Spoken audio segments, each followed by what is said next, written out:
Hi అండి. ఈరోజు నేను మీకు ఒక స్ట్రేంజ్ ఇన్సిడెంట్ అయితే చెప్పబోతున్నానండి. ఇది మా ఫ్రెండ్ నా క్లోజ్ ఫ్రెండ్‌కయితే జరిగిందనమాట. సో, ఇదొచ్చేసి ఆంధ్రాలో ఒక పల్లెటూరులో అయితే జరిగింది. సో, మా ఫ్రెండ్ హాలిడేస్‌కి ఇంటికెళ్ళినప్పుడు ఎప్పుడూ వాళ్ళ డాడీ అయితే ఎళ్తారనమాట పాలు తీసుకురావడానికి వాళ్ళ ఇంట్లో.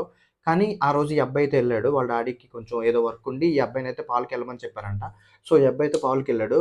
సో, అక్కడ ఒక హాఫ్ కిలోమీటర్ డిస్టెన్స్‌లో వీళ్ళకి పాలు పోసే వాళ్ళ హౌస్ అయితే ఉంటదంట. సో, అక్కడికెళ్ళేసరికి బయట ఈ అబ్బాయికి ఎవరో కనిపించలేదు.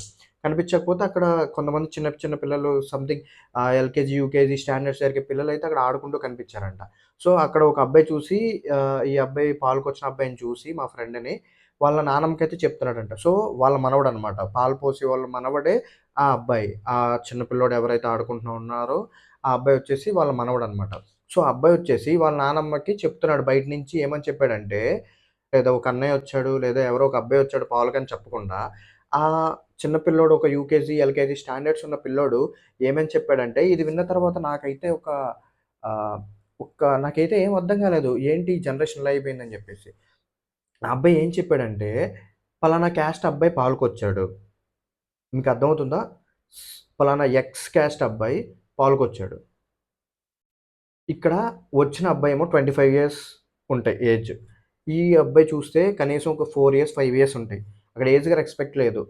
పలానా అబ్బాయొచ్చాడు అని కూడా కాదు. పలానా క్యాస్ట్ అబ్బాయొచ్చాడు. ఎక్స్ క్యాస్ట్ అబ్బాయొచ్చాడు అని చెప్పి మెన్షన్ చేసాడంట క్లియర్‌గా. సో, ఇది విన్న మా ఫ్రెండ్‌కి దిమ్మ తిరిగిపోయింది. ఏంటంటే, ఆ అబ్బాయొచ్చేసి వాళ్ళ ఊర్లో ఒక above like well settled family. వీళ్ళు పాలు ఎవరైతే తెచ్చుకుంటారో వాళ్ళకన్నా సెటిల్డ్ ఫ్యామిలీ. ప్లస్ వీళ్ళ ఫ్యామిలీ అంతా ఈ పాలుకి ఎవరైతే ఎళ్లారో వాళ్ళంతా వెల్ ఎడ్యుకేటెడ్ ఫ్యామిలీ. అందరూ చదువుకున్నారు. అందరూ జాబులు చేస్తున్నారు. అంతా బావుంది. ఇంకోటేంటంటే ఆహ్, వాళ్ళకి ఒకటే డిఫరెన్స్. ఏంటంటే క్యాస్ట్. వీళ్ళ క్యాస్ట్ వచ్చేసి వాళ్ళకన్నా కొంచెం తక్కువ. కానీ మిగతా అన్నిట్లో మా ఫ్రెండ్ ఆళ్ళే ఎక్కువ.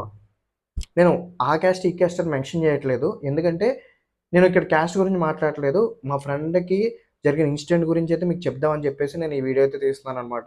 సో, మనం అంటే ఆ అబ్బాయి ఒక 3, 4 ఇయర్స్ ఉన్న అబ్బాయికి, ఈ అబ్బాయి క్యాస్ట్ ఎలా తెలిసింది?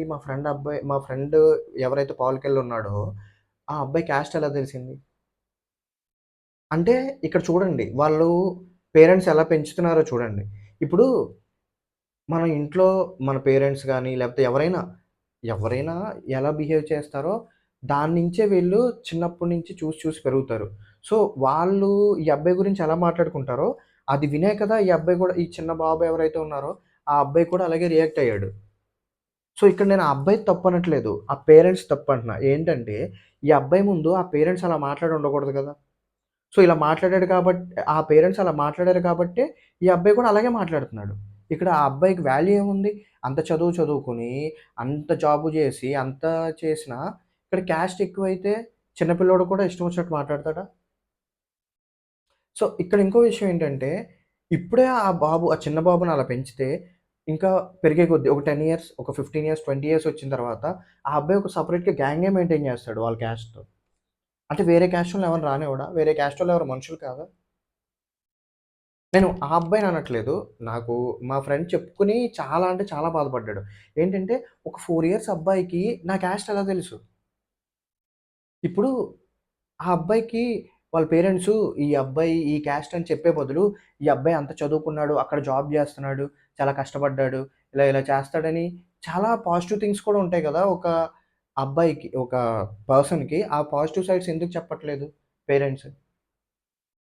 ఎందుకు ఓన్లీ ఈ క్యాస్ట్ గురించి ఈ చిన్న పిల్లల్ని చిన్నప్పటి నుంచే ట్రైన్ చేసి, వాళ్ళ మైండ్‌సెట్ ఎందుకలా మారుస్తున్నారు? నాకైతే అర్థం కాదు. సో, ఇలాంటి సిట్యుయేషన్స్ మీరెప్పుడైనా ఫేస్ చేసారా? ఒకవేళ మీరెప్పుడైనా ఫేస్ చేసుంటే కింద కామెంట్‌లో చెప్పండి. అలాగే ఫ్యూచర్ జనరేషన్ కిడ్స్‌ని ఇలాంటి సిట్యుయేషన్స్ నుంచి దూరంగా పెట్టాలంటే, మనం ఎలాంటి కండిషన్స్‌లో వాళ్ళని పెంచాలి? లేదా మనం పేరెంట్స్‌కి మనం ఎలాంటి కండిషన్స్‌ని ఎలా చెప్పాలి? ఎందుకంటే, మనం వేరే స్టేట్స్‌కెళ్ళిపోతే మన క్యాస్ట్ ఎవరు పట్టించుకోడు. ఫర్ ఎగ్జాంపుల్ నేనే చూసుకోండి. నేను చెన్నైలో ఉన్నాను. ఇక్కడ నా క్యాస్ట్ ఎవరికీ తెలీదు. వేరే వాళ్ళ క్యాస్ట్ నాకు తెలీదు. నేను ఎవరిని క్యాస్ట్ అడగను. నన్నెవరు క్యాస్ట్ అడగరు. ఇక్కడ అందరూ ఒకటే. ఇప్పుడు సాఫ్ట్‌వేర్ కంపెనీలో నేను జాబ్ జేస్తున్నాను. సో, సాఫ్ట్‌వేర్ కంపెనీలో అందరూ ఒకటే. అర్థమవుతుందా? సో, ఇలాంటి సిట్యుయేషన్స్ ఫ్యూచర్ జనరేషన్‌లో ఉండకూడదంటే, మనం ఎలాంటి ప్రికాషన్స్ తీసుకోవాలి? మీరేమన్నా సజెషన్ ఇవ్వాలనుకుంటే కామెంట్స్‌లో చెప్పండి. నేను మళ్ళీ దాంతో వీడియో తీస్తాను. ఓకే. Thanks for watching. ఈ వీడియో నచ్చితే లైక్ కొట్టి సబ్స్క్రైబ్ చేయండి. అలాగే మీ ఫ్రెండ్స్ అందరికి షేర్ చేయండి. మళ్ళీ మనం నెక్స్ట్ వీడియోలో అయితే కలుద్దామండి. మరి ఉంటానే. Do subscribe.